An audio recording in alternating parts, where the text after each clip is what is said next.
समुद्र के बीचों बीच एक रहस्यमयी द्वीप था जहां जाने की हिम्मत आज तक किसी ने नहीं की थी। आर्यन अपने पिता की पुरानी डायरी के सहारे उस खतरनाक द्वीप तक पहुंच गया। जैसे ही वह द्वीप पर उतरा, जंगल के अंदर अजीब आवाजें गूंजने लगी। उसे जमीन पर बने विशाल पुराने निशान दिखाई दिए, जैसे यहां कभी कोई विशाल जीव रहता हो। अचानक झाड़ियों के पीछे कुछ तेजी से भागा और पूरा जंगल शांत हो गया।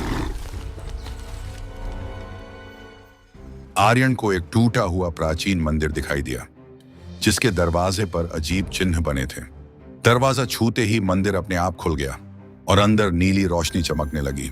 मंदिर के अंदर दीवारों पर एक खोई हुई सभ्यता की कहानियां बनी हुई थी। तभी अचानक जमीन हिलने लगी और मंदिर के नीचे से भारी आवाज आने लगी। मंदिर के नीचे छुपा हुआ विशाल पत्थर का राक्षस जाग चुका था। राक्षस ने जोरदार गर्जना की और पूरा मंदिर टूटने लगा। आर्यन ने मंदिर के बीच चमकता हुआ एक रहस्यमयी क्रिस्टल देखा। जैसे ही उसने क्रिस्टल उठाया, राक्षस अचानक रुक गया।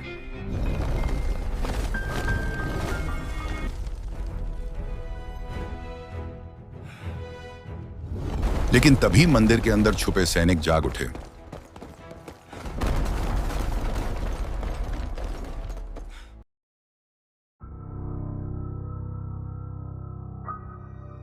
बाहर निकलते ही उसने देखा, पूरा द्वीप चमकने लगा था। समुद्र की लहरें तेज हो गईं और आसमान काला पड़ने लगा।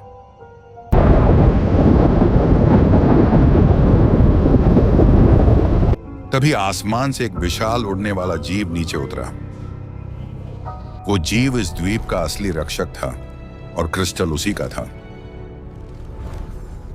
आर्यन ने धीरे से क्रिस्टल वापस कर दिया और पूरा द्वीप शांत हो गया।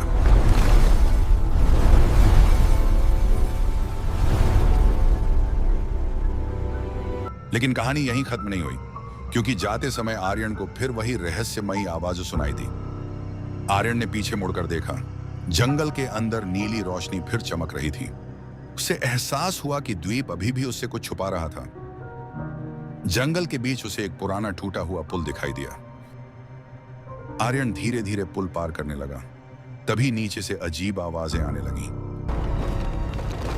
अचानक पुल टूटने लगा, लेकिन आर्यन किसी तरह दूसरी तरफ कूद गया।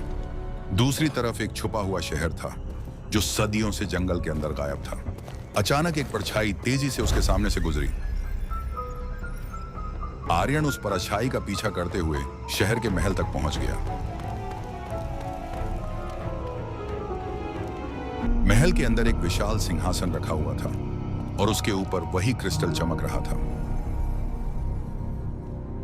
तभी पीछे से भारी कदमों की आवाज आने लगी।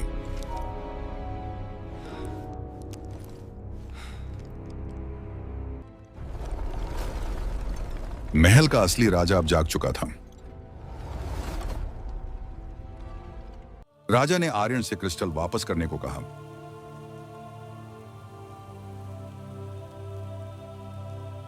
लेकिन तभी पूरा महल अंधेरे में डूब गया।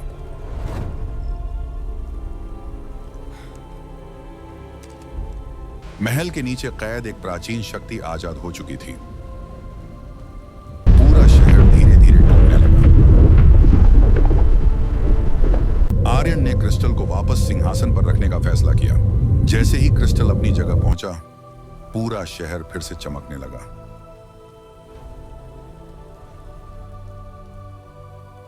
लेकिन अब आर्यन समझ चुका था, इस द्वीप के रहस्य कभी खत्म नहीं होंगे। आर्यन वापस अपनी नाव की तरफ बढ़ने लगा, लेकिन समुद्र अचानक शांत हो गया। तभी समुद्र के अंदर से नीली रोशनी उठने लगी।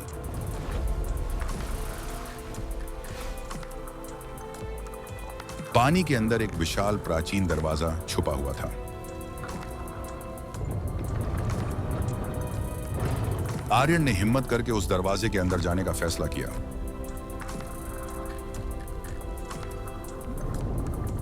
दरवाजे के अंदर एक रहस्यमयी पानी के नीचे की दुनिया थी। चारों तरफ चमकती हुई मछलियां और टूटे हुए महल दिखाई दे रहे थे। अचानक उसके सामने समुद्र का विशाल रक्षक आ गया।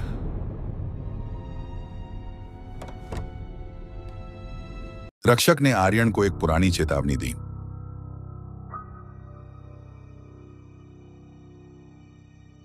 अगर क्रिस्टल गलत हाथों में गया तो पूरी दुनिया खतरे में पड़ जाएगी। तभी अंधेरे से एक रहस्यमयी नकाबपोश आदमी सामने आया। उस नकाबपोश आदमी को भी उसी क्रिस्टल की तलाश थी। दोनों के बीच समुद्र के अंदर भयंकर लड़ाई शुरू हो गई। Not this time. लड़ाई के दौरान क्रिस्टल नीचे गहरी खाई में गिर गया। खाई के अंदर से एक विशाल छाया बाहर आने लगी।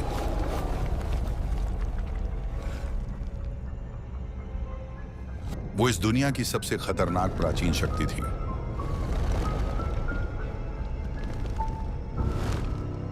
पूरा समुद्र कांपने लगा और पानी में तूफान उठ गया।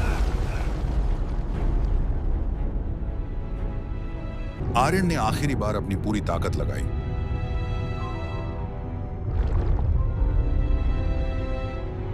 उसने क्रिस्टल को फिर से प्राचीन दरवाजे में लगा दिया।